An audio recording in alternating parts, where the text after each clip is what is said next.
Welcome to Filmmakers 360. நான் சதீஷ். இந்த வீடியோவில் எதை பற்றி பார்க்க போகிறோம்னா கேமரா ஃப்ரேமிங் என்ன, அதோட கேமரா ஆங்கிள்ஸோட டைப்ஸ்லாம் என்ன, சில ஷார்ட்ஸ் வகைகளை பற்றி பார்க்க போகிறோம். ஃபர்ஸ்ட் ஆஃப் ஆல் கேமரா ஒரு ஃப்ரேமிங் தெரிஞ்சதுக்கு முன்னாடி நீங்கள் வந்து பார்த்தீங்கன்னா ஷார்ட்னா என்னன்னு தெரிஞ்சுக்கணும்.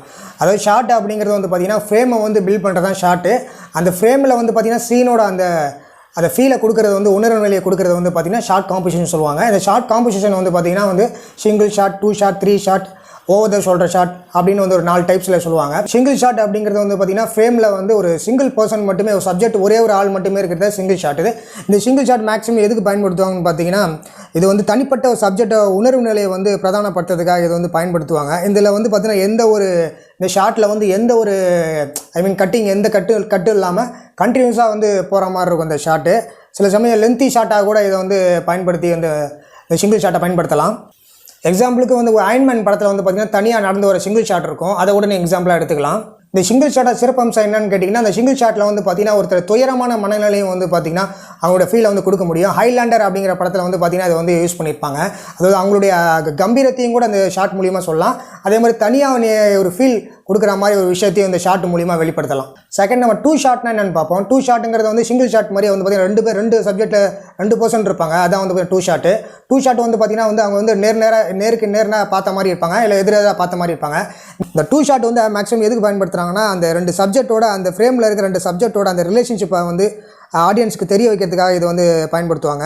அதே மாதிரி காட்சியோட அந்த சீனோட அந்த மென்டாலிட்டி எப்படி இருக்குது அப்படிங்கிறது ஏற்ற மாதிரி இந்த கேமராவை அதுக்கு ஏற்ற மாதிரி ஃபிக்ஸ் பண்ணி இந்த 2 சப்ஜெக்ட் வந்து பயன்படுத்துவாங்க. எக்ஸாம்பிள் பல்ப் ஃபிக்ஷன் படத்தில் நீங்கள் பார்க்கலாம், அதுமாதிரி மேட்ரிக்ஸ் படத்தில் நீங்கள் பார்க்கலாம்.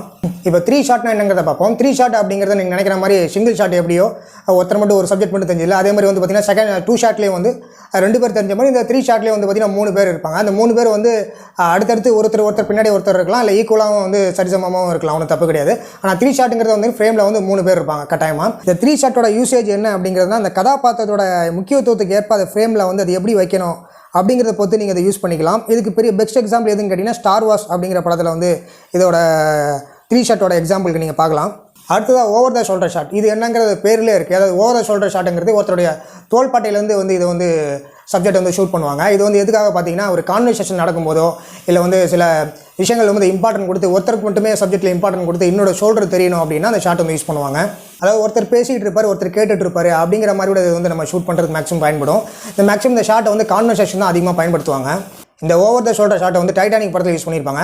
அதுமாதிரி என்னோட ஷார்ட் ஃபிலிம் கூட நான் யூஸ் பண்ணியிருக்கேன், அதையும் நான் உங்களுக்கு காட்டுறேன். உங்கள் பெரிய ஃபேன் ப்ரோ. நான் தேங்க்யூமா, தேங்க்யூ.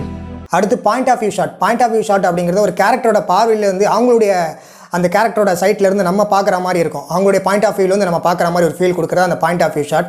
இந்த பாயிண்ட் ஆஃப் வியூ ஷாட் எதுக்காக பயன்படுத்துவோம்னு பார்த்தீங்கன்னா வந்து மேக்ஸிமம் வந்து ஏதாவது ஒரு பதட்டமான நிலையோ ரொம்ப டேஞ்சரஸான ஏதாவது விஷயம் நடக்குதோ அதுக்காக பயன்படுத்துவாங்க. இது முழுக்க வந்து பார்த்திங்கன்னா வந்து அவங்களுடைய ஃபீலுக்கு நம்ம அவங்க என்ன பண்ணுறாங்களோ அந்த ஃபீலுக்கு நம்ம அப்படியே போகிற மாதிரி இருக்கும். இப்போ எக்ஸாம்பிளுக்கு ஒருத்தர் சைக்கிள் ஓட்டின்னு போகிறான்னு வச்சுக்கோங்களேன், அவங்க கூடவே நம்ம போகிற மாதிரி இருந்தால் எப்படி இருக்கும், அந்த மாதிரி ஒரு ஃபீல் கொடுக்கும். அதுதான் அந்த shot over the shoulder, point of view shot. இந்த பாயிண்ட் ஆஃப் வியூ ஷாட் வந்து பிஓவி ஷாட்டுன்னு சொல்லுவாங்க. அதாவது 2 ஷாட்டுக்கு நடுவில் ஏற்படுற அந்த ஷாட்டு தான் வந்து பார்த்திங்கன்னா பிஓவி ஷாட்டு.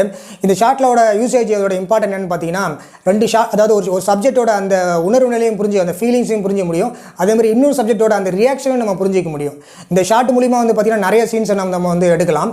காரணம் என்னென்னா, அந்த ஷாட் வந்து அந்தளவுக்கு ஒரு இம்பார்ட்டண்டான ஒரு ஷாட்டு. இப்போ நம்ம கேமராவோட ஷார்ட்ஸ் என்னென்னு தெரிஞ்சுக்கிட்டோம். இப்போ அதோட கேமரா ஆங்கிள்ஸ் என்னங்கிறத தெரிஞ்சுக்கணும். அதாவது கேமராவோட ஆங்கிள்ஸ் அப்படின்னா, ஒரு கதாபாத்திரம் கேரக்டர் வந்து பார்த்திங்கன்னா சப்ஜெக்ட் வந்து எந்த ஆங்கிளில் வந்து நம்ம ஷூட் பண்ணுறோம் அப்படிங்கிறத வந்து பார்த்திங்கன்னா கேமரா ஆங்கிள்ஸு. இப்போ வந்து நம்மளோட ஷாட்டில் வந்து இந்த கேமரா ஆங்கிள் எப்படி வந்து யூஸ் ஆகுது அப்படிங்கிறத பார்ப்போம். ஃபஸ்ட்டு வந்து பார்த்திங்கன்னா அந்த ஷாட், இந்த கேமரா ஆங்கிள் வந்து பார்த்திங்கன்னா high level shot, low angle shot, high angle shot, hip level shot, knee level shot, ground level shot, அப்புறம் வந்து பார்த்திங்கன்னா shoulder level shot, Dutch angle, அப்புறம் bird's eye or overhead and aerial shot, helicopter shot. இந்த 10 ஷாட்டும் நீங்கள் கம்ப்ளீட்டாக தெரிஞ்சுட்டா வந்து பார்த்தீங்கன்னா இந்த கேமரா ஆங்கிள் ஷார்ட்ஸை பற்றி நீங்கள் புரிஞ்சிக்க முடியும். ஸோ இந்த வீடியோ மூலிமா உங்களுக்கு கேமரானா ஷார்ட்ஸ் என்னன்னு கம்ப்ளீட்டாக புரிஞ்சிக்கும். இதுக்கு முன்னாடி நான் வீடியோ ஒன்று போட்டிருக்கேன். இந்த வீடியோவில் வந்து பார்த்தீங்கன்னா கேமரா ஷார்ட்ஸ் வந்து பேசிக் ஷார்ட்ஸ் போட்டிருப்பேன். அதை பார்த்துட்டு இந்த வீடியோ பாருங்கள், கம்ப்ளீட்டாக உங்களுக்கு புரியும். ஸோ இந்த வீடியோ வந்து பார்த்தீங்கன்னா உங்களுக்கு பிடிச்சிருக்குன்னு நினைக்கிறேன். பிடிச்சா லைக் பண்ணுங்கள். அடுத்த வீடியோவில் மறக்காமல் சந்திக்கிறேன்.